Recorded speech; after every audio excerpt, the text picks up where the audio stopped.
Sky. I mean, talk about waking the dead. Last we left off, Sky had taken a break for her mental health. Not Carlos trying to get a reboot. Oh, God. Black Ink Crew is your kind of ilk. Your kind of ilk. God. You're very spiritual. Girl. Now you're gonna start talking about dead mamas this early in the episode, cause I'm sick of you and dead relatives.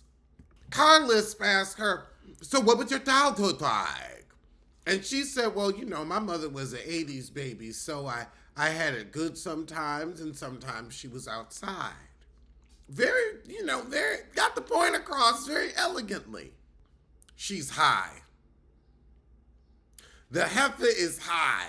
You went from when I was 9 to 10, I could see myself in the mirror to I could hear the click of heels, and that's when I opened my second shop in Miami.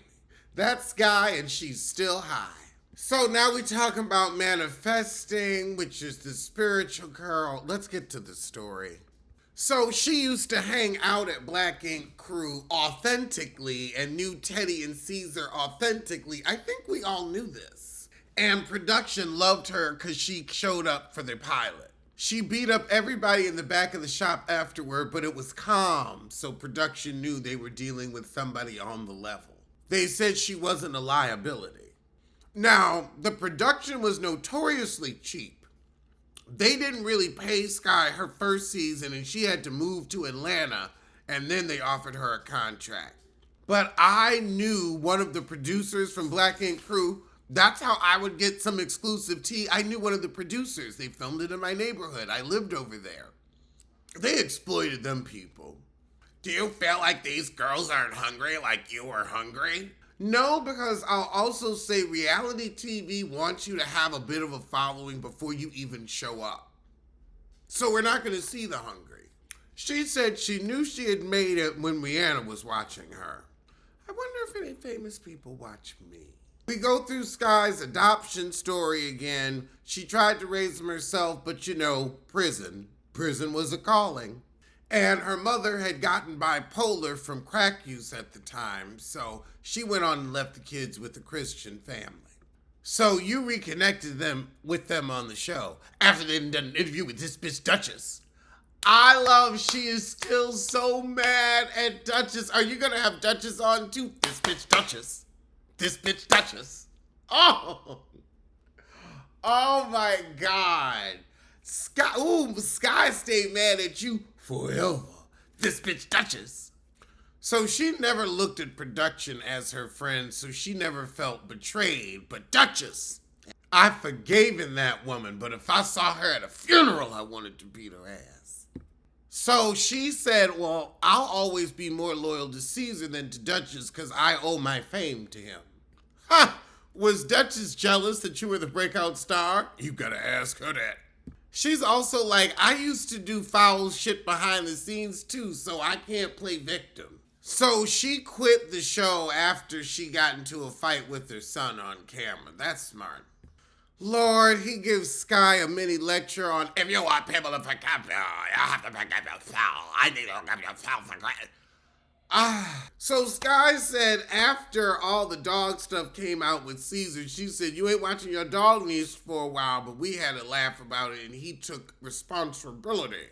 Now she wants to say it wasn't with malicious intent. I'm sorry, he was beating the dog with a folding chair. So basically she's saying the girlfriend put the video out. And why didn't you, try to get Caesar in therapy? Why immediately put the video out? So she thinks it was Duchess's old best friend that he used to hunch on. Tell us about your friendship with Natalie Nunn. So Sky's dating somebody and wants to have another set of kids. Would you be open to a Black Ink Crew reboot? What else is she doing? What is her discernible job skill? Hell yeah, she'll do a reboot. So we can reboot her lights. I still can't believe Walt's theft was a plot line. Oh my God, that was the beginning of the end when Walt was stealing and had to get fired. But why would, like, also the fact that they was still living in the damn projects, they wasn't getting paid nothing. Yeah, I don't need any more of Sky's insincere apologies either. All right, well, that was the shit. I'ma see you soon for Basketball Wives. That was like a boneless wing. Not as meaty as I expected. I'm disappointed. I'm disappointed. Now, do you remember Balducci's? That sounds very familiar, but I have never been. It is a high-end Italian grocery store. And it's very interesting. Black people from, I think, the Midwest, I think we say Italian, because Buffalo could kind of be considered the Midwest. It has Midwest tendencies. It's more Midwest than like downstate New York is. But I don't hear that so much in the South. Yeah, we say Italians. Yep. Yeah, I think that's a Midwestern thing. But there used to be a really nice Balducci's in an old bank building on 14th and 8th, right when you got out of the ACE. And yeah. I don't know what it is. What is it now? Probably a Walgreens. Ooh. Or a CVS, actually. It's a CVS. Ooh. Yeah, that's why I didn't. Because it looks like a bank in front, right? Yeah, that's a CVS now. It's on 14th and 8th. A CV. Well, it used to be a high-end Italian grocer, Balducci's, and so my friend took me to a place called De Bruno's that gives Balducci's, but without, like, it's nowhere near as ridiculously priced. It's nowhere near as ridiculously priced. And I will say they also have a restaurant, like, they're on Chestnut Street, and the downstairs is a supermarket, which we're going to go through the pictures here, but then upstairs they have a restaurant. And I'm going to show you a little of what I had, and it is amazing. But I will say one thing that you can tell about the quality of a supermarket are the pearl onions easy to find? Not just do they carry them, do they have variety? And are they easy to find? If they've got pearl onions clearly displayed, that's where your chefs go, either amateur or professional. But if they've got your pearl onions out, they know what they're doing. If you have to look for pearl onions, I don't know if I trust those people.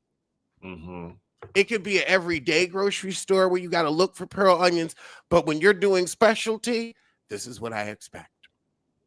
Gotcha. But look at these little pies. Now, these little pies, $11. In New York, $16. Now, I got 2 of the cheesecake brownies for $4.41. Oh, yes. That was dense. It was cheesecake. Like, it was giving you something that the Golden Girls would squabble over the last piece for. I love that you got that because you don't even know Golden Girls. Well, I heard about the cheesecake reference. I know they used to eat cheesecake a lot, right? Yes. It was like the Cosmopolitan to their Sex in the City. Yeah, there we go. Yes.